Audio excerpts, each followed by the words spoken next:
This channel does not promote any violent, harmful, or illegal activities. All content provided by this channel is meant for an educational purpose only. এই মুহূর্তে একটা update আপনাদের সামনে আমরা তুলে ধরব। কোচবিহারের ঘোকসাডাঙ্গায় শুভেন্দু অধিকারীর যে গাড়িতে হামলা হয়েছিল সেই ঘটনায় এবার রিপোর্ট তলব করা হলো রাজ্যপালের তরফে। রাজ্য সরকারের কাছে সেই ঘটনার রিপোর্ট তলব করা হয়েছে। আমরা এই নিয়ে আরো ডিটেইলসে জানবো। দীক্ষা রয়েছেন আমাদের সঙ্গে। দীক্ষা, দেখো, শুভেন্দু অধিকারী বিরোধী দলনেতা শুভেন্দু অধিকারী কনভয়ে যেভাবে হামলা হয়েছে তারপরে আমরা দেখেছিলাম যে কোচবিহার কিভাবে উত্তাল হয়ে উঠেছিল। শুভেন্দু অধিকারী খোদ এসপি অফিসে গিয়েছিলেন এবং সেই ঘটনা নিয়ে রাজভবনের তরফ থেকে রাজ্যপাল আজকে জানিয়েছেন যে তিনি রাজ্য সরকারের কাছ থেকে রিপোর্ট চেয়ে পাঠিয়েছেন যে কেন হামলা হলো, বিরোধী দলনেতা তার কনভয়ে হামলা হলো কি করে, কেনই বা হলো এবং কারা কারা এই হামলার সঙ্গে জড়িত রয়েছে এবং পুলিশ তাদের বিরুদ্ধে কি কি ব্যবস্থা নিয়েছে, তাদেরকে এখনো পর্যন্ত গ্রেপ্তার করা হয়েছে কিনা বা তাদের চিহ্নিতকরণ হয়েছে কিনা, অর্থাৎ পূর্ণাঙ্গ রিপোর্ট রাজ্য সরকারের কাছ থেকে চেয়ে পাঠিয়েছেন রাজ্যপাল সিভি আনন্দ বোস। কারণ বিরোধী দলনেতার গাড়িতে সাধারণ কনভয়ের সাথে এরকম ভাবে হামলা করা যায় না।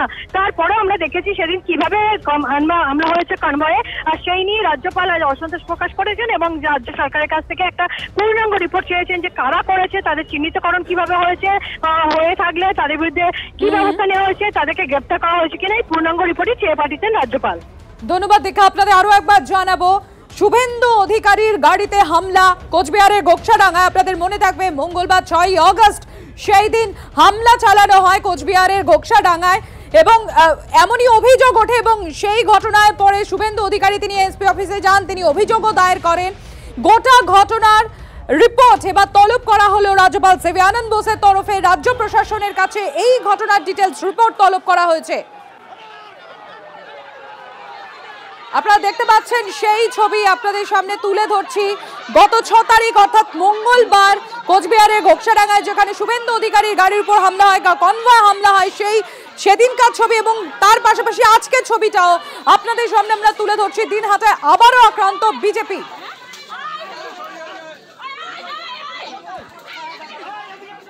দুটো ছবি আপনাদের সামনে তুলে ধরছি আমরা। একদিকে দিনহাটায় আবারও আক্রান্ত বিজেপি, এটা আজকের ঘটনার ছবি তুলে ধরছি।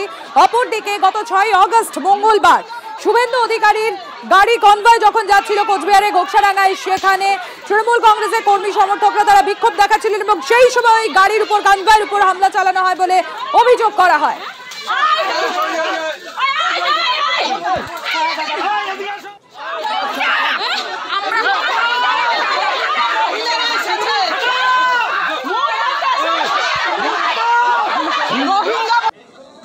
কিছুই করে না, সে রাজনীতি করে না।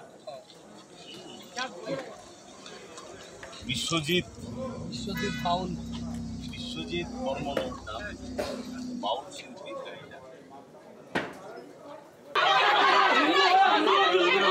আর আজকের ঘটনা আরো একবার তুলে ধরবো আপনাদের সামনে। আক্রান্তদের দেখতে গিয়ে উল্টে আক্রান্ত বিজেপির প্রতিনিধি দল, সেই ছবি এক্সক্লুসিভ দেখছেন আপনারা TV9 বাংলায়।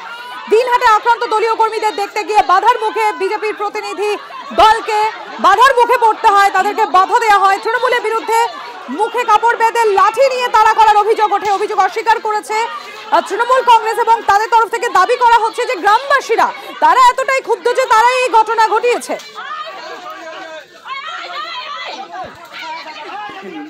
তবে একটা কথা বলতে পারি, যারা গেছে ওখানে গিয়েও তারা আবার রোহিঙ্গা এবং অনুপ্রবেশকারী মুসলমান খুঁজছে। মহিলাদের পর্যন্ত রোহিঙ্গা বলছে, মুসলমান বলছে, মানে হিন্দু মহিলা, রাজবংশী মহিলা, তাদেরকেও সেইভাবেই গালাগালি করা হচ্ছে, বলা হচ্ছে নানা রকম কথাবার্তা। আর পুরুষ CRPF যারা ওখানে গেছে এদের সাথে, তারা গিয়ে ওখানে যারা মহিলারা নানাভাবে স্লোগান দিচ্ছিলেন তাদেরকে ধাক্কাধাক্কি করেছে। মহিলাদের তো একটাই বক্তব্য ছিল যে আপনারা সীমান্ত এলাকায় মানুষদের ভারত পশ্চিমবাংলার বাইরে বিজেপি শাসিত রাজ্যগুলোতে যেভাবে অত্যাচার করছেন, আগে সেই কথাগুলো জবাব দিন, আগে সেইগুলোর ব্যবস্থা নিন, তারপরে এখানে আসবেন। আপনারা তো নতুন করে গোলমাল পাকাতে আসছেন, আপনারা তো গ্রাম বাংলায় গোলমাল শুরু করেছেন। কারণ যেভাবে আপনি তো তার মানে সবটাই জানেন উদয়বাবু, আপনি বলছিলেন যে আপনি জানেন না, দেখেননি কিছু, কিন্তু সবটাই তার মানে জানেন, সবই তো বলে যাচ্ছেন। হ্যাঁ, তো আমি তো জানবো, আপনি যদি জানতে পারেন আমি জানতে পারবো না? আমি সেটাই বলছি, আপনি জানেন, আমার জানার কথা না। না আপনি জানবেন না দিনহাটা কিছু হবে, এটা আমিও বিশ্বাস করি না, সেই জন্যই বললাম আপনি জানেন। আমি তো আর ওই স্পটে নেই, কারণ সবটা আমার জানা সম্ভব না। মহিলারা বিক্ষোভ দেখিয়েছে এবং তারা রাজবংশী মহিলা, তারা এরকম বলছেন যেরকম আমাদের ছেলে মেয়েরা, আমাদের স্বামীরা তারা অত্যাচারিত হচ্ছে, আমাদের বাড়ির মেয়েরা অত্যাচারিত হচ্ছে বিভিন্ন বিজেপি শাসিত রাজ্যে, আর আপনারা এখানে আসছেন গ্রামে গোলমাল পাকাতে। আগে ওগুলো সামলান। পরের খবরে আসি, পদ হারানোর পর অভিষেকের সঙ্গে বৈঠক কল্যাণের। বরফ কি গলল, স্পষ্ট জবাব দিলেন না শ্রীরামপুরের সাংসদ কল্যাণ বন্দ্যোপাধ্যায়। প্রায় 2 ঘন্টা ধরে আলোচনা হয়েছে, সব ইস্যুতে সদর্থক আলোচনা হয়েছে দাবি করেছেন কল্যাণ বন্দ্যোপাধ্যায়, কিন্তু অভিমান কি মিটল, জবাব দিলেন না কল্যাণ। আলোচনা হয়েছে বিকেলবেলা 5:30 থেকে সন্ধ্যে 7টা পর্যন্ত, প্রায় 1.5 ঘন্টা ধরে আলোচনা হয়েছে, সব ব্যাপারে আলোচনা হয়েছে, ভালো আলোচনা হয়েছে, এক্সেলেন্ট ডিসকাশন। আপনি তো পার্লামেন্টে যাচ্ছেন না গত 2-3 দিন ধরে, এটা জানো, আর যে জিনিসগুলো জানো সেগুলো আর প্রশ্ন করছো কেন? আর আপনার যাওয়া নিয়ে বা আপনার দলের এই ভূমিকা নিয়ে কিছু বলা হয়েছে? না, সেসব দলের মধ্যে অভ্যন্তরীণ কথাবার্তা, আমি তোমাদের কেন বলতে যাবো? আর আপনার যে ক্ষোভ অভিমান ছিল আমি ওসব ছেড়ে দাও, এখন দলের অভ্যন্তরীণ কথাবার্তা আমি তোমার কাছে কিছু বলবো না।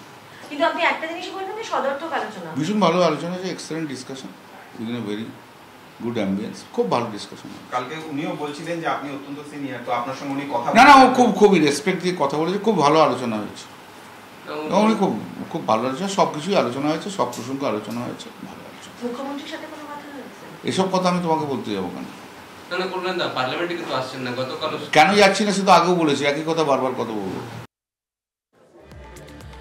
যে খবরের দিকে আমরা এবার নজর রাখবো, ফের দলীয় সাংসদদের নিয়ে বৈঠকে অভিষেক বন্দ্যোপাধ্যায়। লোকসভা দলনেতা এই দায়িত্বভার পাওয়ার পরে আবারও সক্রিয় অভিষেক বন্দ্যোপাধ্যায়, এবং কি বিষয়ে এই বৈঠকে আলোচনা হতে পারে আমরা জানবো। জ্যোতির্ময় রয়েছেন আমাদের সঙ্গে। জ্যোতির্ময়, অভিষেক বন্দ্যোপাধ্যায় তিনি দলীয় সাংসদদের নিয়ে বৈঠক করছেন, মূলত এই বৈঠকে কি কি বিষয় উঠে আসতে পারে? দেখো, যে খবর আমরা পাচ্ছি যে মূলত তিনি ডিসিপ্লিনের উপরে সব থেকে বেশি জোর দিয়েছেন, এবং তিনি যে বিষয়টি খুব স্পষ্টভাবে জানিয়ে দিয়েছেন যে প্রত্যেককে এই নিয়মানুবর্তিতা মেনে চলতে হবে, এবং সব থেকে যেটা গুরুত্বপূর্ণ।